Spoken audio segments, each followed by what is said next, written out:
زي ما احنا قلنا في بدايه الحلقه ان البنك الاهلي اصدر خدمه جديده وهي خدمه تحويل الاموال بين كروت الخصم عن طريق مكن الاي تي ام الخاصه بنفس العميل مش لعميل تاني. يعني ايه الكلام ده؟ يعني انا لو انا فاتح حساب مثلا في البنك الاهلي وفاتح حساب في بنك مصر وليا كارت بنك اهلي وليا كارت بنك مصر، انا اقدر احول من الكارت بتاعي في حسابي في بنك مصر البنك الاهلي قصدي الى حسابي اللي موجود في بنك مصر. لكن ما ينفعش احول لحساب حد تاني حتى لو في الاهلي او في اي بنك تاني عن طريق مكن الاي تي ام.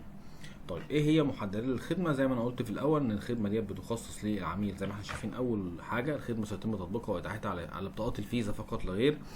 يعني ايه الفيزا؟ يعني في بطاقات بتطلع بيبقى مكتوب عليها فوق فيزا، وفي بطاقات بتطلع بيبقى مكتوب عليها ماستر، فهي مخصصه للبطاقات اللي هي خاصه بالفيزا فقط لا غير. لو جينا مع حتى يعني لو ان الخدمه وانا معايا كارت فوق مكتوب عليه ماستر، ده مش هيتم الخدمه من عليه، لازم يكون مكتوب عليه فيزا.